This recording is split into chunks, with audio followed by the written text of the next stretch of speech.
우리가 지난주에 이 요시야를 보내신 이유에 대해서 같이 살펴보았습니다. 요시야는 전무후무하게 마음과 뜻과 힘을 다하여 하나님의 율법에 순종하여 살았던 왕입니다. 그러나 그렇게 마음과 뜻과 힘을 다해 하나님을 섬기는 요시야 왕이 통치를 해도 이 백성들의 굳은 마음은 되돌리지 못한다라는 것이 증명되었습니다. 하나님의 말씀, 율법책이 발견되었어도 그 귀에 말씀을 들려주고 있어도 안 되더라는 것입니다. 율법으로는 안 되더라는 것입니다. 율법으로는 죄를 깨달을 수는 있어도 의롭게 될 수는 없더라는 것입니다. 이미 죄로 인해 굳어버린 마음에 아무리 말씀을 들려준다 한들 되지가 않는다라는 것입니다. 굳은 마음이 문제입니다. 만물보다 심히 부패한 마음이 문제입니다. 새 마음, 새 영이 부어져야 한다는 것이죠. 예수 그리스도께서 오셔서 죄를 대속하고 새 영, 새 마음을 주셔야 합니다. 다른 길은 없다라는 것입니다. 요시야로는 안 된다라는 것입니다. 구약의 역사는 계속 이거 보여주는 겁니다. 왜 하나님의 아들이신 예수 그리스도께서 오셔야만 하는가? 왜 다른 길은 없는가? 끊임없이 구약의 역사는 이 한 가지에 초점을 맞춰서 흘러오고 있는 것입니다. 요시야로는 안 된다라는 것입니다. 헛된 희망 품지 마라. 굳은 마음으로는 안 된다. 예수 그리스도께서 오셔서 새 영, 새 마음, 부드러운 마음을 주셔야 한다. 그 말입니다.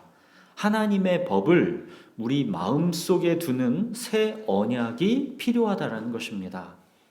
에스겔서에서 예언되었듯이 맑은 물이 뿌려져서 정결하게 되어야 하고 또 새 영, 새 마음을 받아서 우리 육신에서 굳은 마음이 제거되고 부드러운 마음을 받아야 하고 또 성령이 우리 속에 계셔서 하나님의 법을 마음으로부터 순종할 수 있게 되어야 합니다.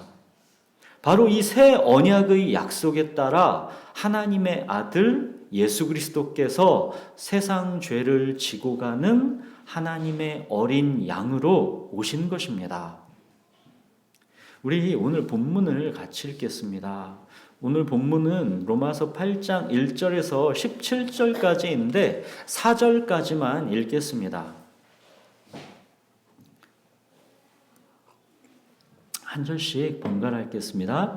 그러므로 이제 그리스도 예수 안에 있는 자에게는 결코 정죄함이 없나니 이는 그리스도 예수 안에 있는 생명의 성령의 법이 죄와 사망의 법에서 너를 해방하였습니다.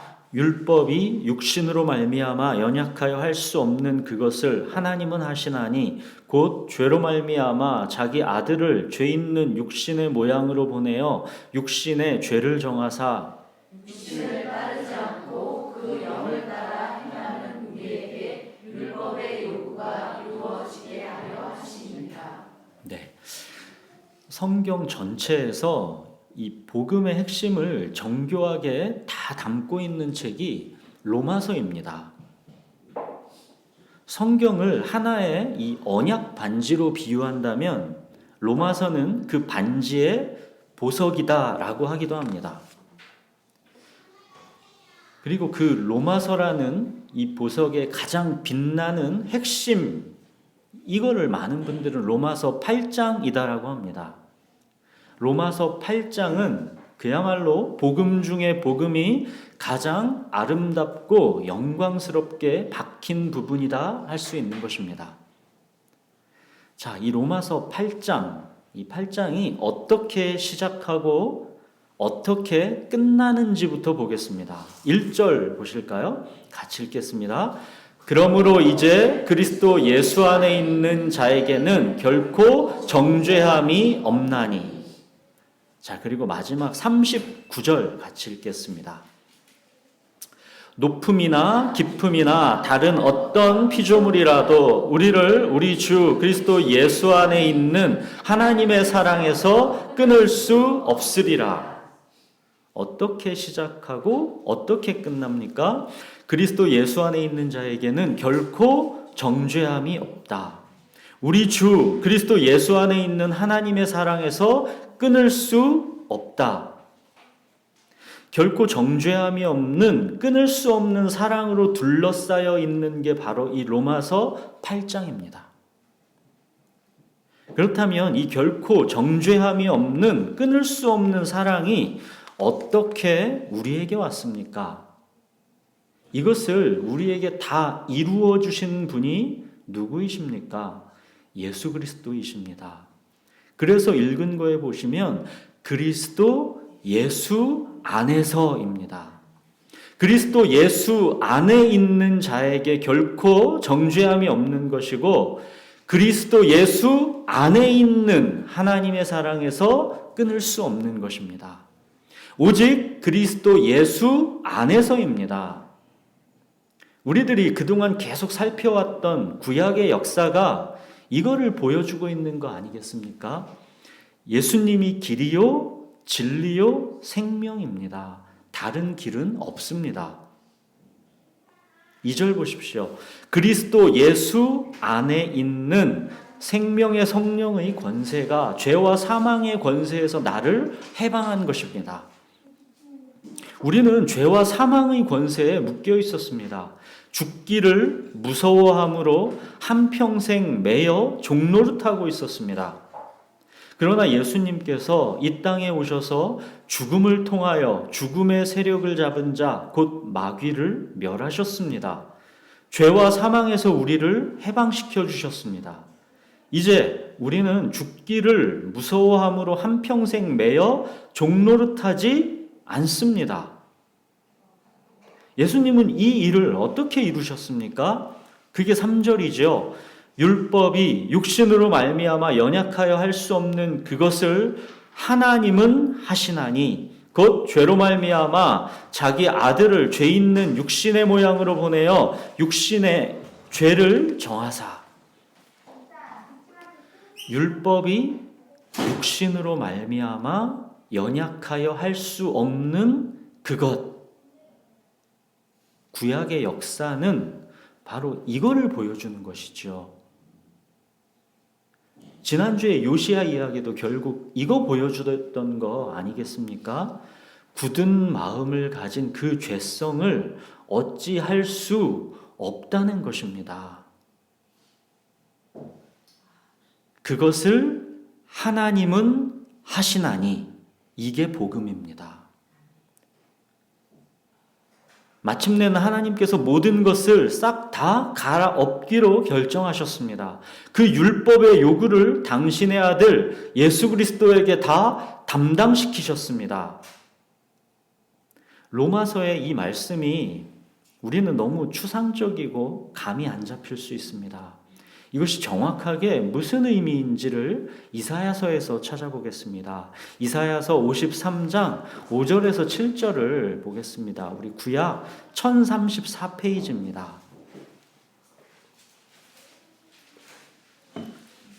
이사야 53장 5절에서 7절을 제가 읽겠습니다.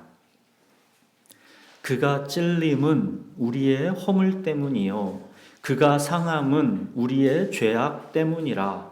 그가 징계를 받음으로 우리는 평화를 누리고 그가 채찍에 맞음으로 우리는 나음을 받았도다. 우리는 다 양 같아서 그릇 행하여 각기 제 길로 갔거늘 여호와께서는 우리 모두의 죄악을 그에게 담당시키셨도다. 그가 곤욕을 당하여 괴로울 때에도 그의 입을 열지 아니하였으며 마치 도수장으로 끌려가는 어린 양과 털 깎는 자 앞에서 잠잠한 양같이 그의 입을 열지 아니하였도다. 이것이 바로 예수님께서 이 땅에 오신 이유입니다. 예수님은 나를 대신해 죽으러 오셨습니다. 므낫세를 대신해 죽으러 오셨습니다. 우리의 굳은 마음으로는 도무지 방법이 없어서 우리의 모든 죄를 하나님은 약속대로 당신의 아들 예수 그리스도에게 모두 담당시키셨습니다. 구약의 역사를 통해 우리 모두는 다른 길이 없다라는 것을 매번 확인하고 또 확인했죠.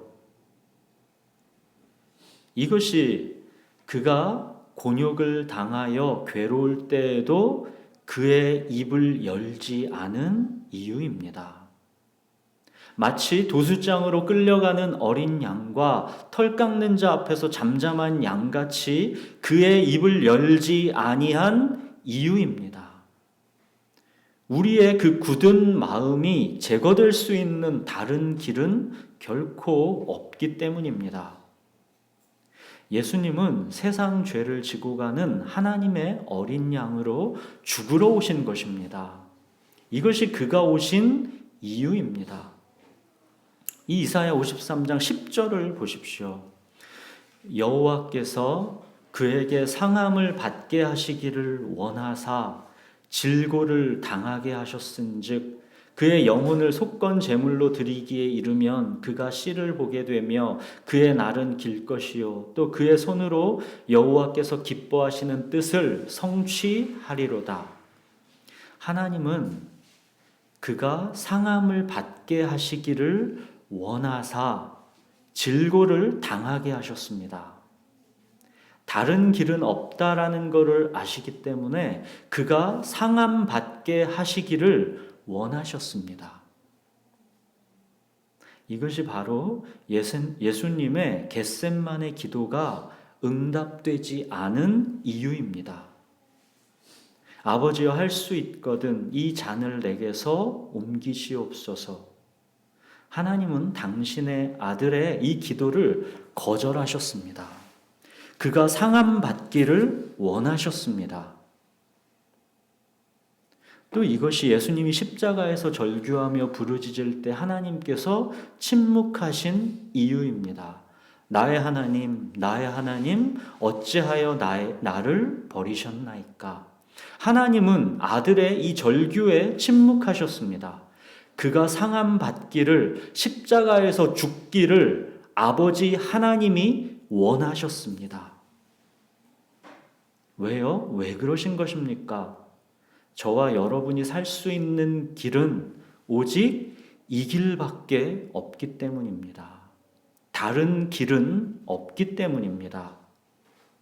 결코 정죄함이 없고 그 어떤 것도 하나님의 사랑에서 끊을 수 없게 되는 길, 그 길은 오직 당신의 독생자가 십자가에서 우리를 대신해 죽는 길, 이 길뿐이기 때문입니다. 이것을 여러분은 믿습니까? 사랑하는 여러분, 이거는 추상적이고 막연한 이야기가 아닙니다. 그래서 우리는 구약 성경을 잘 알아야 하는 것입니다. 구약 성경은 이 이야기가 결코 추상적이거나 막연한 얘기가 아니라 절절하고 생생하게 살아있는 구체적인 하나님의 이야기다라는 것을 보여주는 것입니다. 우리가 수많은 구약의 인생들을 보았지 않습니까? 되던가요? 안 됩니다. 결코 굳은 마음이 하나님께로 향해지지를 않습니다. 마음과 뜻과 힘을 다해서 하나님께 나아가지지를 않습니다. 자기가 주인된 그 자아 중심성을 결코 포기하지 않습니다. 그 고집이 얼마나 대단한지 모릅니다. 아무것도 그 고집을 꺾을 수가 없습니다. 죽더라도 그 길로 가겠다라는 그 굳은 마음, 그 황소고집은 꺾을 수가 없습니다. 이것이 어디 구약 백성들만 그렇습니까? 저와 여러분이 다 이와 같지 않았습니까? 안 됩니다. 육체와 마음에 원하는 바대로 살고 싶은 그 욕망을 어찌할 수가 없습니다. 그것이 멸망의 길이라고 아무리 경고해도 안 됩니다. 내가 먹음직도 하고 보암직도 하고 지혜롭게 할 만큼 탐스럽기도 하면 다른 어떤 소리도 내게 들리지를 않는 것입니다. 이것이 인간의 탐욕이고 굳은 마음입니다. 그래서 예수님이 오셔서 우리를 대신해 죽으신 것입니다. 우리 육신이 연약하여 율법의 요구를 이룰 수 없기 때문에 예수님이 이 모든 죄와 연약함을 담당하신 것입니다. 사랑하는 여러분, 십자가는 하나님의 올인입니다. 요시야를 보내도 안 되니까 이제 하나님은 당신의 독생자의 십자가로 올인하신 겁니다. 십자가는 하나님께서 모든 것을 다 내어주고 우리를 얻겠다 하시는 올인입니다.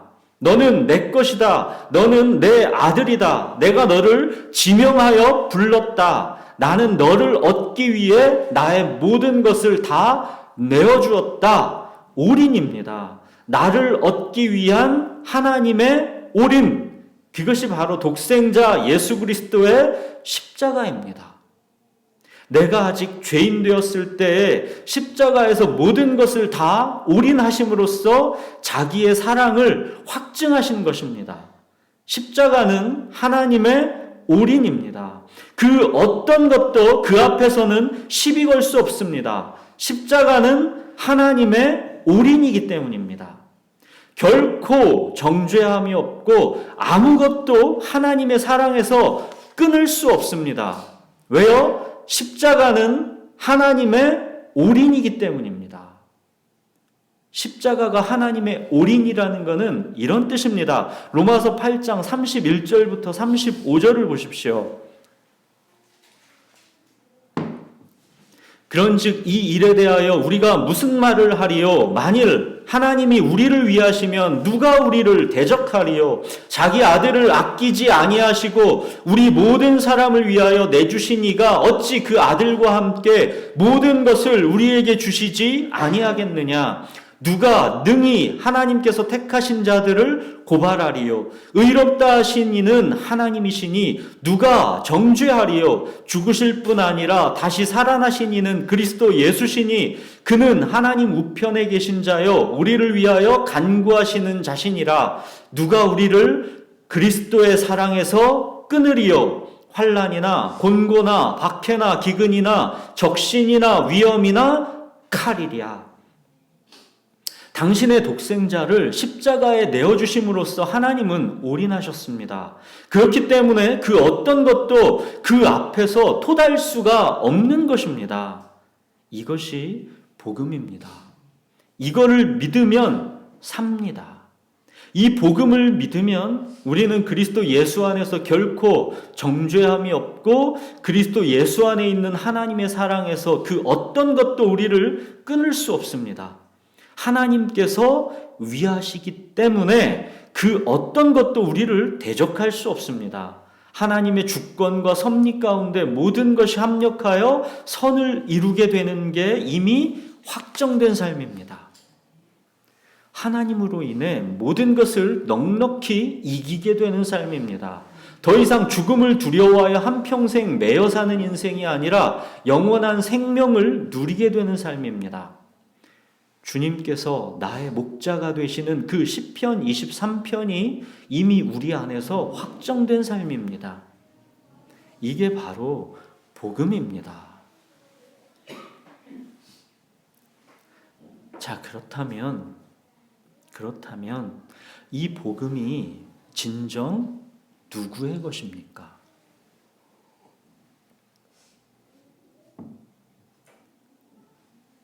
이 모든 하늘에 속한 이 신령한 복은 오직 그리스도 예수 안에서입니다.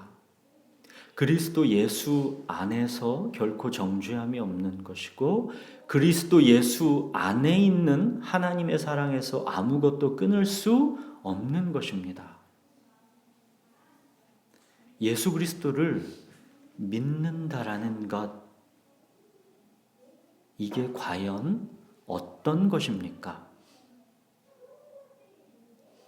복음은 말 그대로 이보다 더 좋을 수 없는 축복이기 때문에 이 복을 놓치면 안 되기 때문에 과연 진정 그럼 누구에게 이 복이 주어지는 것인가? 이 부분은 너무도 중요한 것입니다. 바울은 이 복음이 오해되고 착각되는 것을 심히 걱정했습니다. 그래서 이 복음이 과연 누구에게 주어지는 것인지를 계속 확인하고 또 확인하면서 분명하게 짚고 넘어갑니다. 이 복음은 천국행 티켓 따놨으니 이제 됐다는 식으로 소유될 수 있는 그런 게 전혀 아닙니다. 마치 보험 들어놓듯이 그렇게 안심하고 처박아 놓을 수 있는 게 전혀 아닙니다. 이렇게 오해되고 착각하는 것을 바울이 너무 걱정한 것입니다. 이건 너무 정말 비참한 비극이기 때문에 바울은 이 부분을 확인하고 또 확인합니다. 지금부터는 이 부분을 이어서 살펴보겠습니다. 4절 보십시오.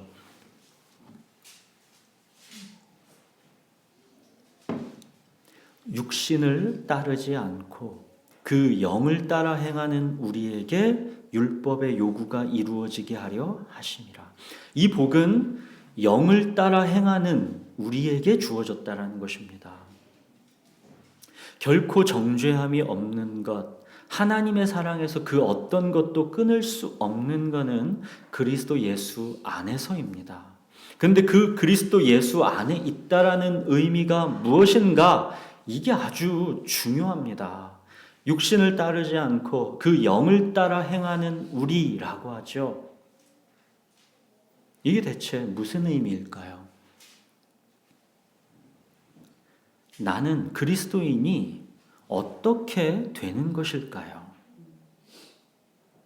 내가 예수 그리스도를 믿는다라고 입술로 말하면 이것이 내가 그리스도인이 되는 것일까요?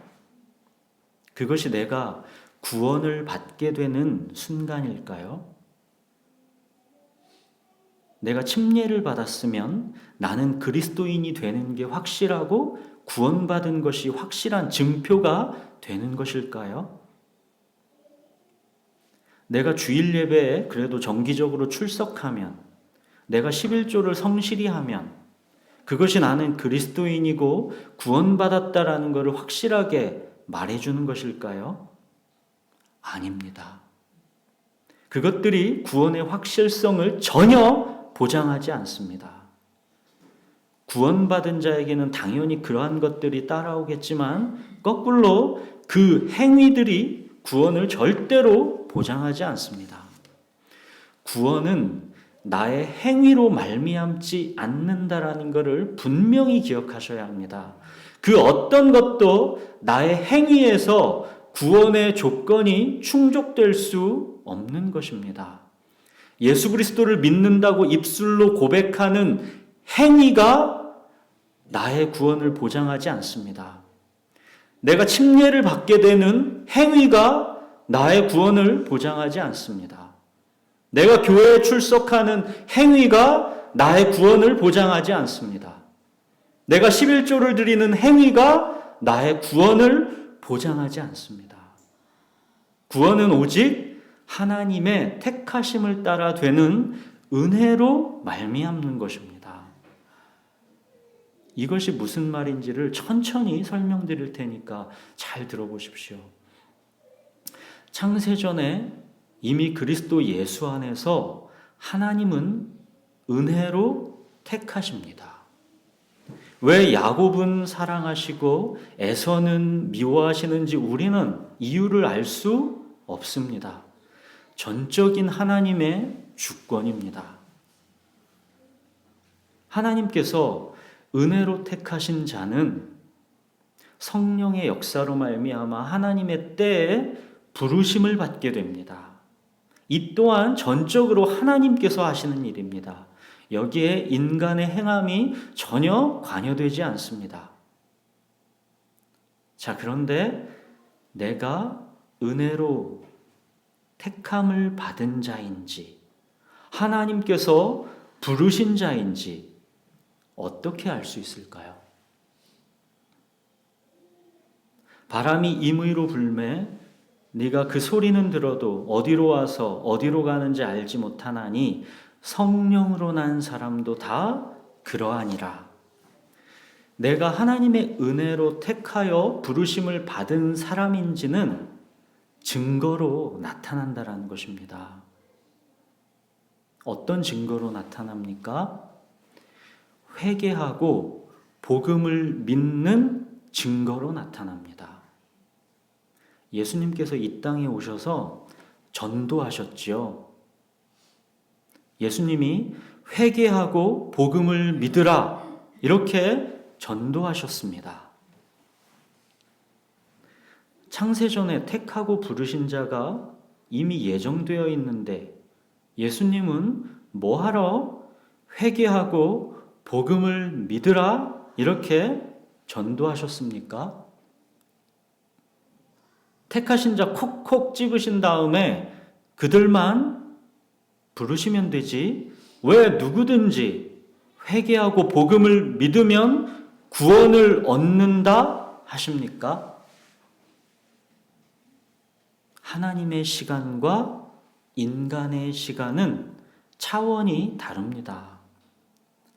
인간의 시간에서 회개하고 복음을 믿는 자, 그가 바로 창세전의 은혜로 택하심을 받은 자입니다. 누구든지 회개하고 복음을 믿는 자는 창세전에 이미 은혜로 택하심을 받은 자입니다. 인간의 시간 속에 사는 우리는 회개하고 복음을 믿어야 구원을 받는 것이고 그래서 부지런히 전도해야 하는 것입니다. 인간의 시간 속에서 불신자는 예정되어 있지 않습니다.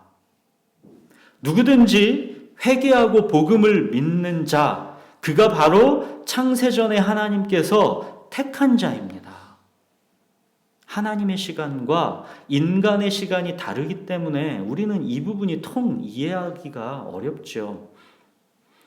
그러나 막상 우리가 구원을 받고 나면 그때는 이게 보입니다. 나는 지금 하나님께 온 것 같은데 사실은 창세 전부터 나는 이미 하나님의 사람이었구나라는 이 신비가 알게 됩니다. 하나님의 주권과 섭리 가운데 나의 이 앞으로의 모든 날들도 있다라는 게 믿어집니다.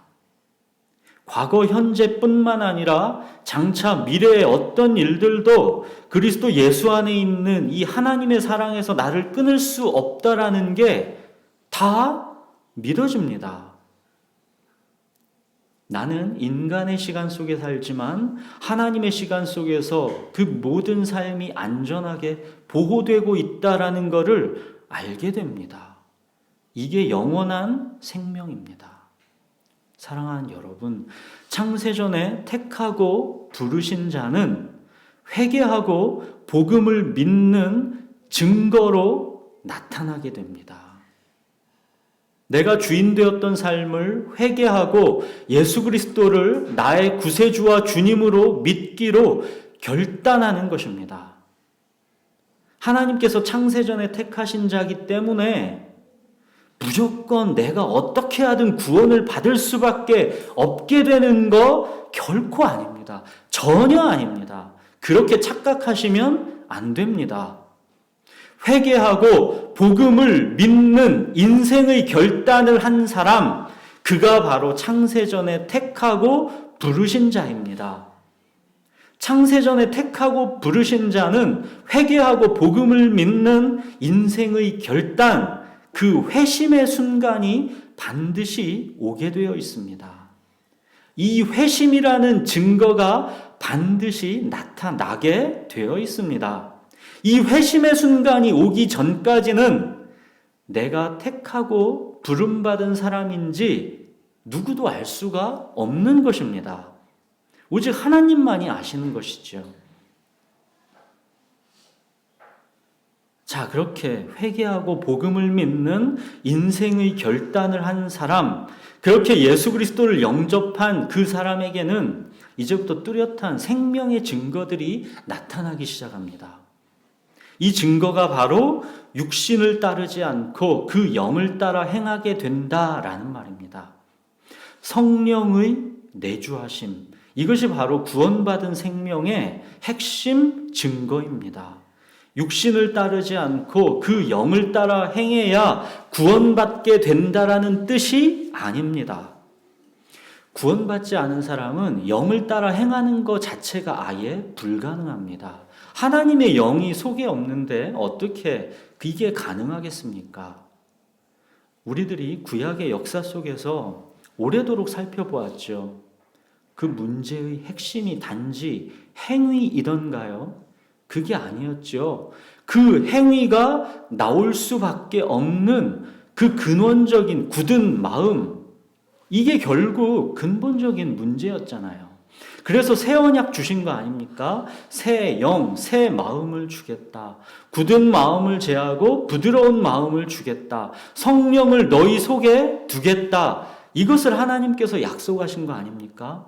근본적인 문제는 굳은 마음이고 성령이 내 속에 거하게 하셔서 이 근본적인 문제를 해결하시겠다라는 것이었죠. 그래서 예수님께서 제자들에게 내가 너희를 떠나가는 게 유익이다. 왜? 내가 성령님을 너희에게 보내실 것이기 때문이다. 그랬죠.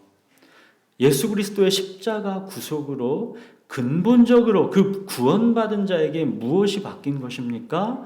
성령이 그 마음에 오신 것입니다. 그게 사절인 겁니다. 육신을 따르지 않고 그 영을 따라 행하는 우리에게 율법의 요구가 이루어지게 하려 하심이라. 성령이 우리 마음에 오셨다라는 뜻입니다. 구원받은 생명 안에는 성령이 거하십니다. 그래서 당연히 성령을 따라 행하게 된다라는 것을 말씀하시는 겁니다. 성령이 안에 거하시는 그 생명은 말씀을 먹고 자라게 되어 있습니다. 그 생명은 예수님 안에 거하게 되어 있습니다. 주님과의 관계를 사모하게 되어 있습니다. 이것은 인간적 의지로 일으킨 어떤 행함을 말하는 게 아닙니다. 성령께서 그 생명 안에서 이 일들을 일으키신다라는 겁니다. 말씀이 왜 사모될까요? 왜 말씀이 여러분에게 갈급합니까? 그 안에 예수 그리스도의 생명이 있고 성령께서 그 마음을 주시기 때문입니다. 생명이 있는 자는 생명이 자라면서 점점 그의 모든 관심이 하나님과의 관계에 집중되게 되어 있습니다. 성령께서 그 안에서 이 일을 이끄시는 것입니다. 생명은 그 증거들이 이렇듯 나타나게 되어 있습니다. 숨겨지지 않고 나도 보이고 다른 사람들도 보이게 되어 있습니다. 바람이 보이지는 않아도 부는 거는 느껴지는 것처럼 생명이라는 것은 그렇게 증거로 나타나는 것입니다. 자, 이어서 5절부터 보십시오. 육신을 따르는 자는 육신의 일을, 영을 따르는 자는 영의 일을 생각하나니 육신의 생각은 사망이요 영의 생각은 생명과 평안이니라. 육신의 생각은 하나님과 원수가 되나니 이는 하나님의 법에 굴복하지 아니할 뿐 아니라 할 수도 없음이라. 육신에 있는 자들은 하나님을 기쁘시게 할 수 없느니라. 만일 너희 속에 하나님의 영이 거하시면 너희가 육신에 있지 아니하고 영에 있나니. 자, 보십시오. 누구든지 그리스도의 영이 없으면 그리스도의 사람이 아니라. 성령이 그 안에 계시기 때문에 생명의 증거가 나타난다는 것을 계속 바울은 말하는 것입니다. 이거는 인격적인 성숙과 미성숙을 말하는 게 전혀 아닙니다. 생명이 이제 막 자라고 있는 사람이 인격적으로는 매우 미성숙할 수 있습니다. 또 생명이 없는 사람이 인격적으로는 아주 성숙할 수 있습니다. 인격의 성숙, 미성숙 그 얘기하고 있는 게 아닙니다. 하나님의 영이 그 안에 거하시면 다르다는 것입니다. 그 생명의 증거가 나타난다라는 겁니다. 인격의 성숙 이런 건 부수적인 것이고 그 핵심은 하나님의 말씀을 사모하게 되고 하나님과의 관계를 간절히 원하게 됩니다. 그 생명은 말씀이라는 신령한 젖을 간절히 사모하게 되고 그 젖을 먹고 생명이 자라게 되어 있습니다. 말씀을 통해 하나님과의 관계를 누려가게 되어 있습니다. 그게 생명입니다. 성령께서 우리 안에서 바로 이 일을 행하시는 것입니다. 우리의 이 인격의 성숙은 그냥 자연스럽게 열매로 따라오게 되는 것입니다. 바울은 이 영광스러운 로마서 8장에서 누가 진정 그리스도인인지 하나님의 자녀인지 집요하게 계속 확인합니다. 9절 보십시오. 누구든지 그리스도의 영, 성령이 없으면 그리스도의 사람이 아니라는 겁니다. 14절 보십시오. 무릇 하나님의 영으로 인도함을 받는 사람은 곧 하나님의 아들이라. 하나님의 영으로 인도함을 받지 않는 사람은 하나님의 자녀가 아니라는 뜻입니다. 16절 보십시오. 성령이 친히 우리의 영과 더불어 우리가 하나님의 자녀인 것을 증언하시나니. 내가 하나님의 자녀라고 내가 주장한다고 되는 게 아니라 성령이 친히 내가 하나님의 자녀인 것을 증언하신다는 것입니다. 바울이 거듭거듭 반복하면서 누가 진정 하나님의 자녀인가를 확인하고 또 확인하는 것입니다.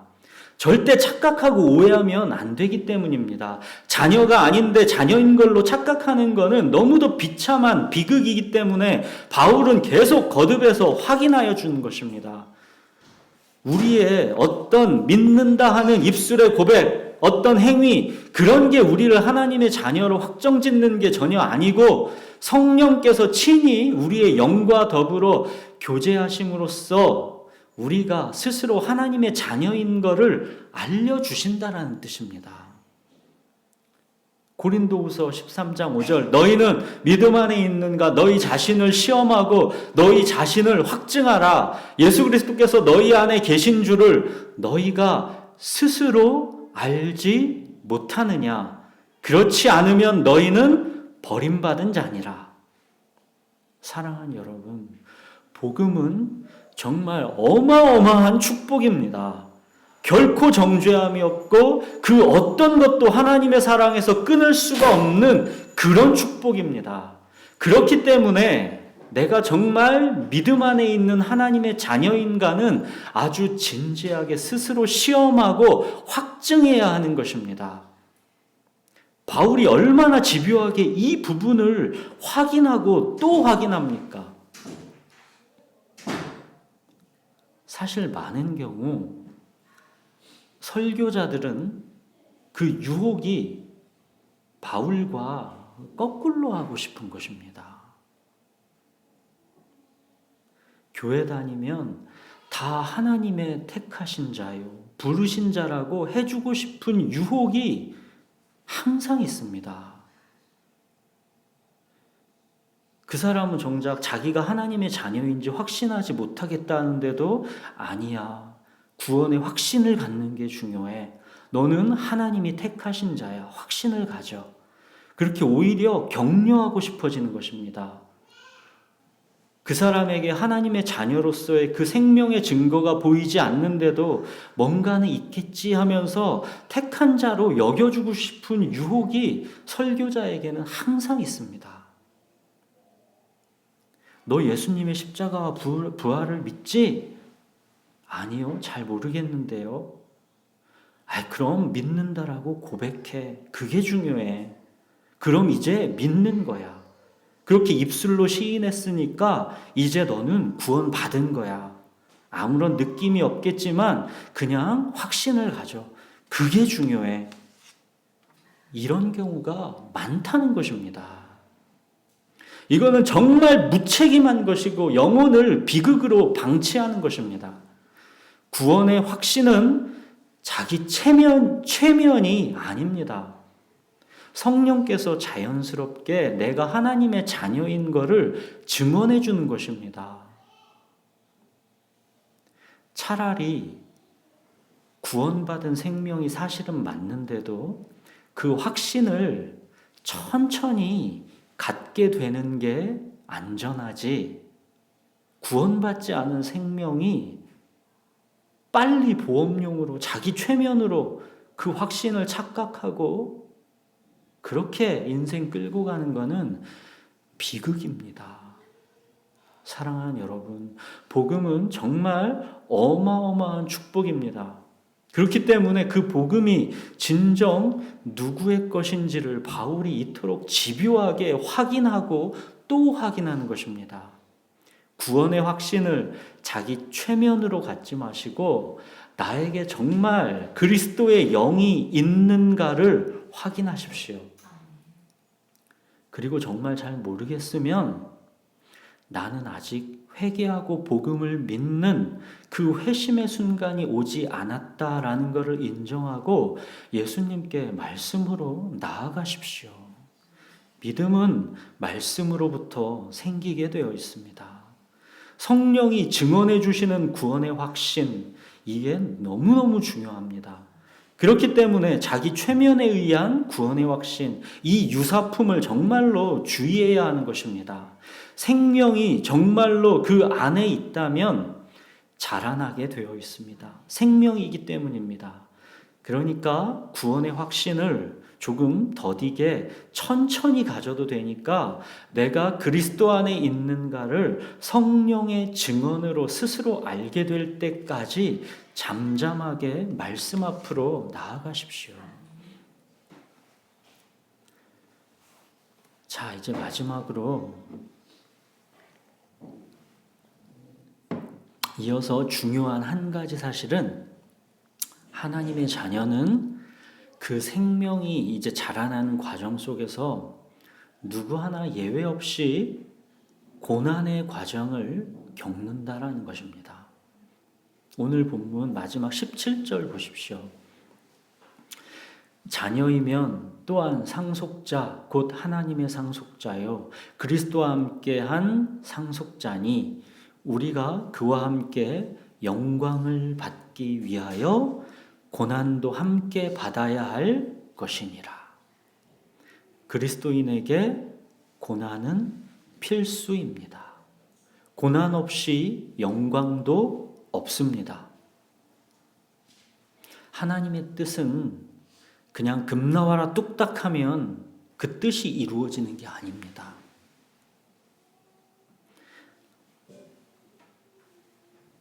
하나님의 사람의 순종, 그것이 하나님의 뜻을 성취합니다. 한 알의 밀이 땅에 떨어져서 썩어야 열매가 맺게 되는 게 하나님의 질서입니다. 하나님의 뜻은 그렇게 성취되도록 되어 있습니다. 예수님께서 아버지 하나님의 뜻에 죽기까지 순종하셨기 때문에 아버지의 뜻이 성취된 것입니다. 십자가는 하나님의 올인입니다. 그리고 그 하나님의 애끓는 뜻에 독생자 예수 그리스도는 십자가에서 죽기까지 순종하신 것입니다. 순종 없이 하나님의 뜻이 성취되지 않습니다. 고난 없이 영광도 없습니다. 예수님의 순종이 나를 살린 것입니다. 순종은 항상 누군가를 살리는 일을 합니다. 하나님의 뜻은 항상 살리는 것이기 때문입니다. 사랑하는 여러분, 자기를 부인하고 십자가를 지고 주를 따를 때 사람을 살립니다. 이 또한 다른 길은 없습니다. 우리의 순종이, 우리의 고난이 누군가를 살리는 것입니다. 이거는 그야말로 영광스러운 일이죠. 우리의 삶에 고난은 항상 있지요. 죄와 연약함으로 인한 고난조차도 하나님께서 모든 것이 합력하여 선을 이루게 하십니다. 그러나 우리 그리스도인들에게 있어서는 이제는 이 적극적인 고난, 이게 중요합니다. 주님의 뜻 때문에 당하는 고난. 그것이야말로 영광스러운 삶입니다. 아버지여, 이 잔을 내게서 옮겨주십시오. 그러나 내 원대로 마옵시고 아버지의 뜻대로 되기를 원하나이다. 예수님의 이 기도가 이제 우리 그리스도인들의 기도여야 합니다. 사랑하는 여러분, 내 앞에 놓인 고난을 내 편안함과 안락함에 취해 피하려고 하지 마십시오. 그리스도인에게 고난은 필수입니다. 그리스도의 몸된 교회를 위해 그리스도의 남은 고난을 내 육체에 채우십시오. 주님의 교회를 위해 고난을 받으십시오. 내 자존심, 내 주장, 내 상처와 아픔을 다 뒤로 밀쳐두고 서로의 발을 씻겨주는 종이 되는 것, 이 고난을 기꺼이 받으십시오. 모이기를 힘쓰고 서로를 위해 기도하고 나의 수고와 노력이 주님의 교회에 기꺼이 부어지게 하십시오. 주님께서 우리에게 부탁하신 복음을 전하는 삶, 이것이 우리의 삶의 중심이 되게 하십시오. 그것이 예수님의 십자가를 헛되이 하지 않는 길입니다. 십자가, 이거는 예수님이 이 땅에 오신 이유입니다. 그리고 이 십자가의 길, 이것은 예수님이 다시 오실 때까지 우리가 걸어가야 할 길입니다. 바로 이 십자가의 길을 통해서 우리 안에 계시는 성령님은 하나님의 뜻을 이루어 가십니다. 우리의 삶이 하나님께 영광과 찬송이 되게 하십니다. 사랑하는 여러분, 현재의 고난은 장차 우리에게 나타날 영광과 좋게 비교할 수 없습니다. 두려워하지 마시고 담대하게 고난을 뚫고 순종의 길로 나아가십시오. 볼지어다 내가 세상 끝날까지 너희와 항상 함께 있으리라. 이것이 우리 예수님의 약속입니다. 고난받는 종의 사명을 결코 회피하지 마시고 받아들이십시오. 세상과는 다른 삶의 방식으로 살아가십시오. 자기를 부인하고 종과 증인이 되어 모든 억지 힘을 다 빼고 자유롭고 가볍게 주님을 따라가십시오. 로마서 8장 1절 그리스도 예수 안에서 결코 정죄함이 없습니다. 8장 39절 그리스도 예수 안에 있는 하나님의 사랑에서 아무것도 끊을 수 없습니다. 우리가 살아가는 이 땅의 삶은 바로 이 위대한 괄호 속에 안전하게 묶여 있다라는 것을 잊지 마십시오. 이 괄호 안에 우리 인생이 묶일 수 있도록 예수님께서 십자가에서 죽으신 것입니다. 이 괄호 안에 우리 인생이 묶이도록 하는 것, 이것이 바로 예수님께서 오신 이유입니다. 이 괄호 안에서 우리 인생을 벗어나게 할 수 있는 건 아무것도 없습니다. 환난, 곤고, 박해, 심지어 죽음까지도 이 괄호 안에서 우리를 벗어나게 할 수 있는 건 없습니다. 과거, 현재 모든 일들은 당연하거니와 미래의 모든 일들까지도 여기에는 심지어 우리의 죄도 포함됩니다. 그 어떤 것도 그리스도 예수 안에서 결코 정죄함이 없이 하나님의 사랑에서 끊을 수 없게 하는 이 운명에서 우리를 벗어나게 할 수 없습니다. 이것이 바로 예수 그리스도의 십자가가 우리에게 이루어 주신 일입니다. 십자가는 하나님의 올인입니다. 누구가 우리를 대적합니까?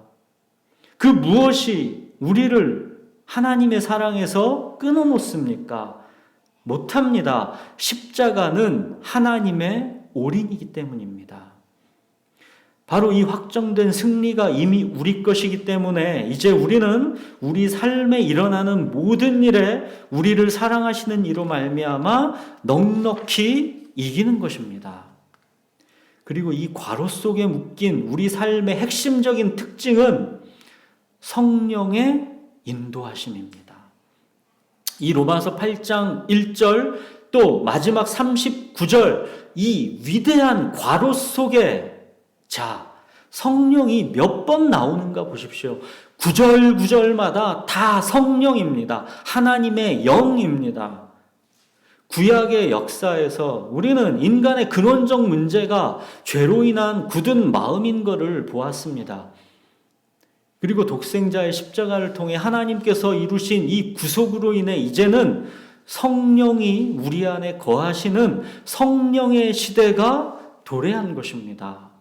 우리 안에 계신 성령으로 인해서 우리는 이제 주님과 연합하게 됩니다. 주님과의 연합, 이게 바로 구원의 본질이고 우리 그리스도인의 삶의 핵심입니다. 하나님과 나의 관계, 이것이 구원의 핵심입니다. 사랑하는 여러분, 성령께서 친히 그 위대한 괄호 속에 묶인 우리의 삶을 이제 도우십니다. 우리에게 영생이 있음을 끊임없이 알게 해주시고 우리가 주님과 연합하게 해주십니다.